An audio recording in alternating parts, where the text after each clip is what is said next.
ओम शांति 9/3/2023 की मधुर महावाक्य। मीठे बच्चे, तुम्हें बाप के ऑक्यूपेशन और गुणों सहित उसे याद करना है। याद से ही तुम विकर्मा जीत बनेंगे।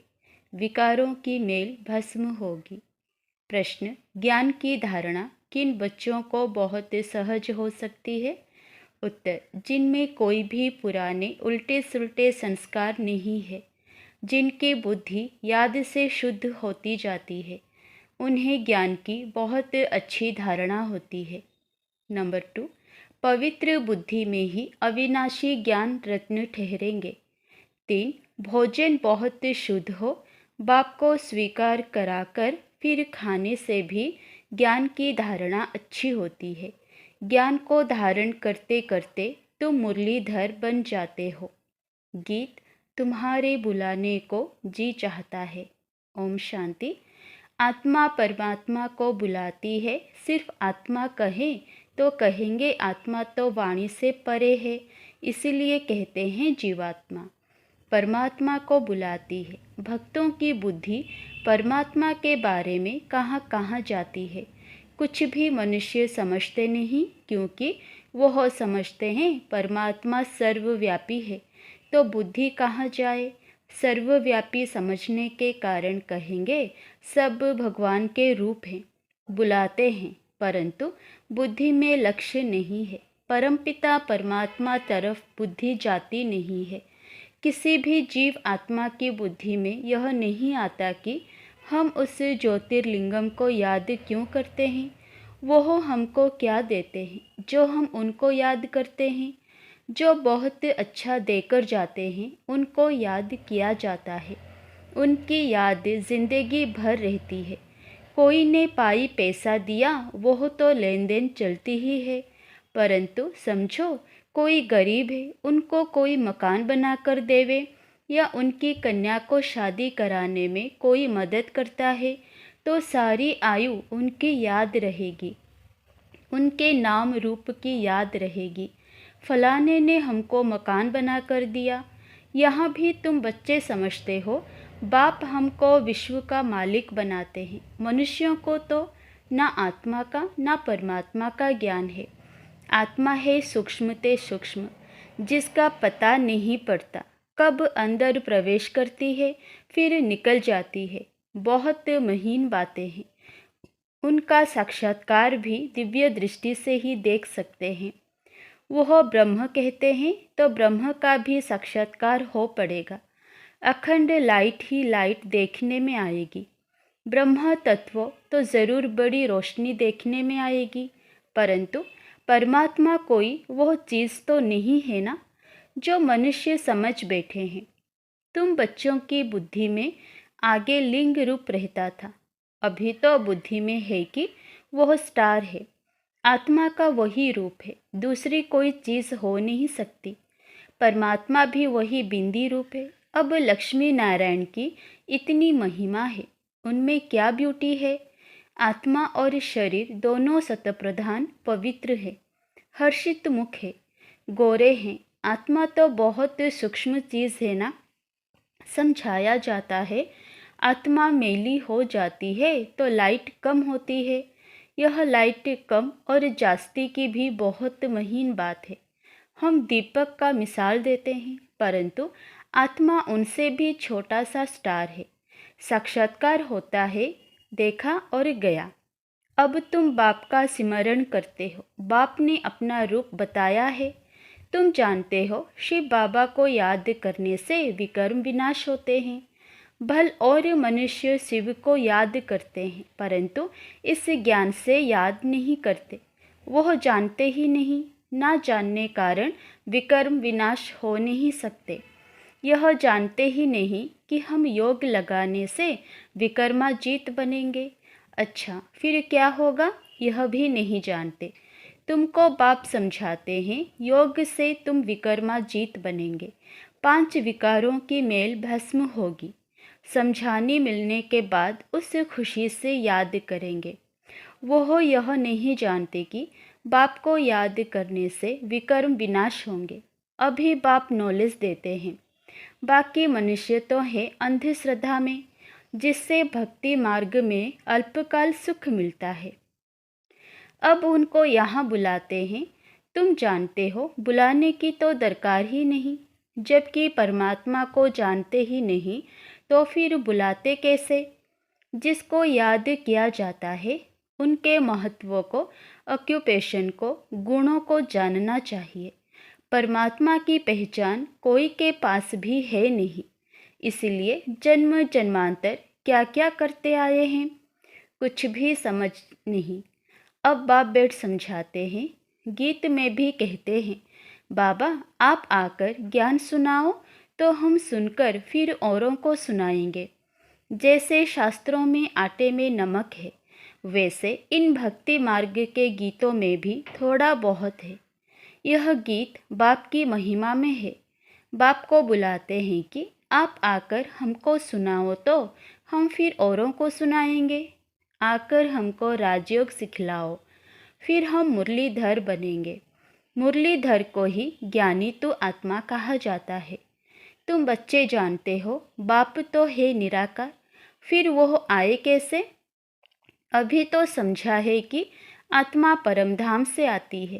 पहले पहले गर्भ में जाना पड़ता है।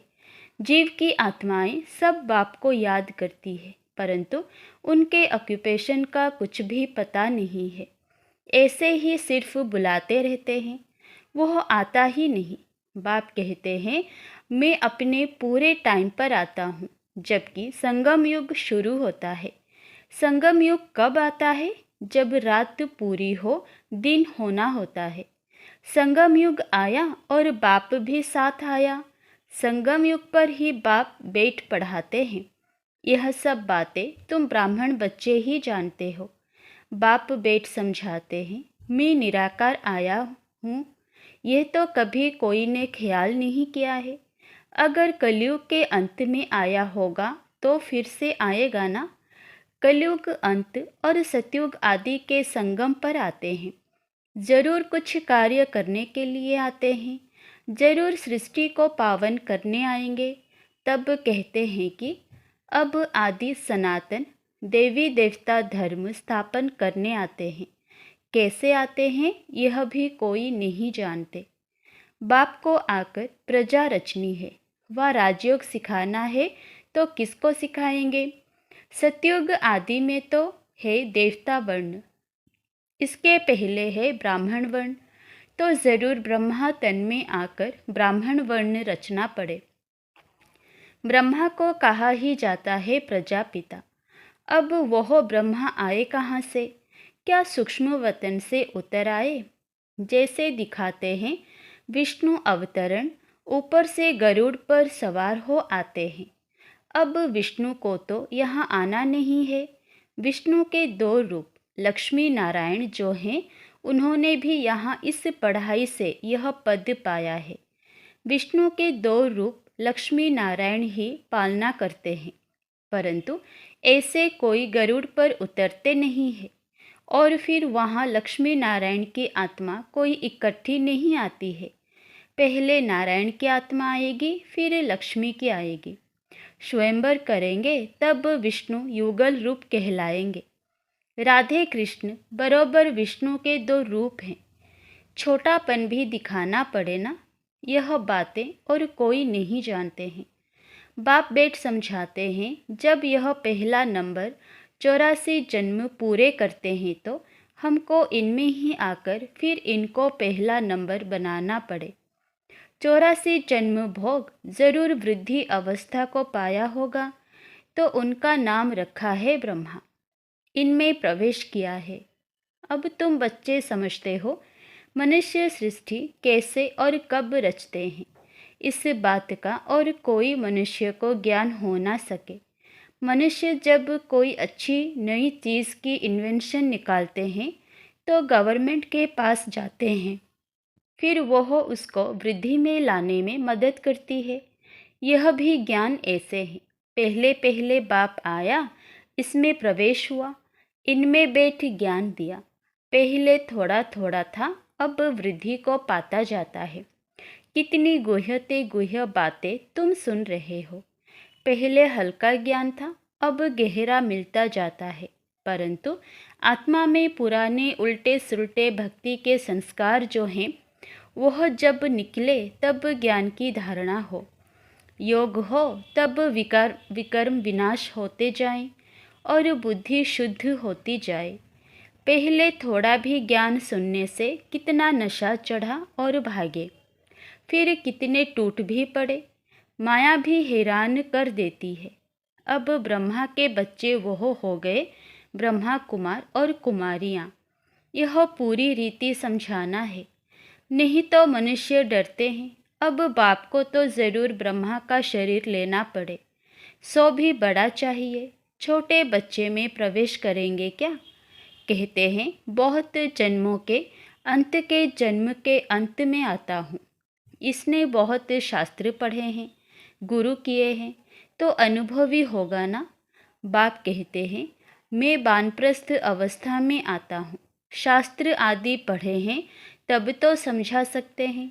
अब तुम बच्चे जानते हो कैसे बाबा आता है और आकर मनुष्य से देवता बनाते हैं, अर्थात पुरानी दुनिया को नया बनाते हैं। तुमको अभी नया बना रहे हैं। इस पुराने तन में राजयोग सीख फिर सतयुगी नया शरीर जाकर लेंगे, फिर देवी देवता कहलाएंगे। वहाँ माया होती नहीं। यह तुम समझा सकते हो कि हम ब्रह्मा कुमार कुमारियाँ हैं। ब्रह्मा को प्रजापिता कहा जाता है। यह तो सब मानेंगे कि भगवान ने आदम बीवी व ब्रह्मा सरस्वती द्वारा रचना रची है। गीता में कहते हैं मैं राजाओं का राजा बनाता हूँ, शूद्र से ब्राह्मण बनाकर ज्ञान अमृत पिलाए असुर से देवता बनाते हैं। भल यह लिखा हुआ है, परंतु पहले शूद्र वर्ण से ब्राह्मण वर्ण में लाते हैं। तो तुम समझा सकते हो हम ब्रह्मा कुमार कुमारी हैं। ब्रह्मा है प्रजापिता। वास्तव में ब्रह्मा की संतान तुम भी हो। ब्राह्मणों की शुरुआत संगम पर ही होती है। ब्रह्मा द्वारा हम ब्राह्मण पढ़ते हैं, रुद्र ज्ञान यज्ञ की संभाल करते हैं। हम अपने विकारों की आहुति देते हैं। यज्ञ में सब कुछ सुहाग किया जाता है ना, तो हम रुद्र ज्ञान यज्ञ में और कोई किचड़ा नहीं डालते। अपने पापों को स्वाहा करते हैं। कोई आग आदि तो जलाई नहीं जाती, ना कोई आवाज़ आदि ही करते हैं। वह तो कितना आवाज़ करते हैं, स्वाहा स्वाहा। हम तो योग में रहते हैं, कोई आवाज़ नहीं, चुप। योग अग्नि से पाप भस्म हो जाते हैं। इस रुद्र ज्ञान यज्ञ में योग अग्नि से हम अपने 5 विकारों को स्वाहा करते हैं, तो पाप भस्म हो जाते हैं। ब्रह्मा की बेटी सरस्वती भी गाई हुई है, जिसको जगदम्बा कहते हैं। उनसे सब कामनाएं पूरी होती है। वह अम्बा फिर लक्ष्मी बनती है। बच्चों को पॉइंट्स तो बहुत समझाई जाती है, धारणा भी हो ना। धारणा तब हो जब योग में रहे, फिर विकर्म भी विनाश हो। बुद्धि पवित्र नहीं होगी तो अविनाशी ज्ञान रत्न ठहरेंगे नहीं। बच्चों को समझाया है कि पहले भोग लगाकर फिर खाया जाता है, क्योंकि उनका ही सब दिया हुआ है, तो फिर पहले उनको याद कर भोग लगाते हैं, आह्वान किया जाता है, फिर जैसे कि साथ में मिलकर खाते हैं। बाबा तो है संपूर्ण पवित्र, हम हैं जैसे भिलनियाँ। हम याद करते हैं तो क्या बाबा हमारे साथ बैठ खा सकता है? हम अपने को संपूर्ण पवित्र तो कह नहीं सकते, तो हम भिलनियों के साथ वो खाएंगे। फिर वासना ले लेते हैं। वासना लेना कोई खाना तो नहीं हुआ ना, खुशबू ले लेते हैं। हाँ, कोई 75% धारणा करने वाले अच्छे बच्चे भोजन बनाकर बाबा को खिलाएं तो वासना लायक भी हो, क्योंकि बाबा है बिल्कुल शुद्ध। वह हम पतित के साथ खाए यह लो नहीं कहता, वह वासना ले सकता होगा। बाबा कहते हैं मैं वासना भी क्यों लूँ, मैं तो निष्कामी हूँ। वासना लेने की भी मेरे पास कामना नहीं है। मैं 100% निष्कामी हूँ। भोग ऊपर जाता है। बहुरूपी बेट देवताओं को खिलाते हैं। देवताएं चाहते हैं हम ब्रह्मा भोजन खाएं, तो बाबा, मम्मा और फिर ऊपर से देवताओं की आत्मा आती है। वह बेट खाती है। फिर भी रुचि से तब खाएगी जब पकाने वाले योगी हों। देवताएं भी ब्रह्मा भोजन की महिमा करते हैं। बाप तो कहते हैं मैं आया हुआ हूँ तुम्हारी सर्विस करने। हम तो तुम्हारा पूरा निष्कामी सर्वेंट हूँ। तुम भल 36 प्रकार के तो क्या 108 प्रकार का भोग लगाओ। भक्तों ने ही भोग लगाया और भक्तों ने ही बांट कर खाया। भगवान निष्कामी है तो भी ऑफर करना चाहिए। बड़े राजाएं आदि कभी हाथ में नहीं लेते हैं। उनमें भी किस्म किस्म के होते हैं।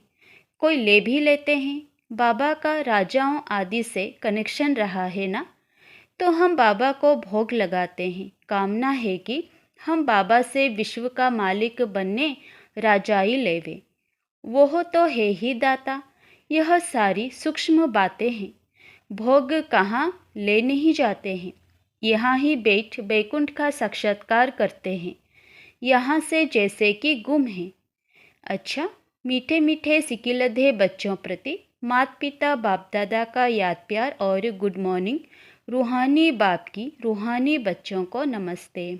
धारणा के लिए मुख्य सार 1 नंबर, बाप भल निष्कामी है, लेकिन भोजन का भोग ज़रूर लगाना है। बहुत शुद्धि से भोजन बनाकर बाबा के साथ बैठकर खाना है। नंबर 2, इस रुद्र यज्ञ में योग बल से अपने पाप स्वाहा करने हैं। आवाज़ में नहीं आना है, चुप रहना है। बुद्धि को योग बल से पवित्र बनाना है। वरदान, न्यारे और प्यारेपन की विशेषता द्वारा बाप के प्रिय बनने वाले निरंतर योगी भव। मैं बाप का कितना प्यारा हूँ, इसका हिसाब न्यारेपन से लगा सकते हो।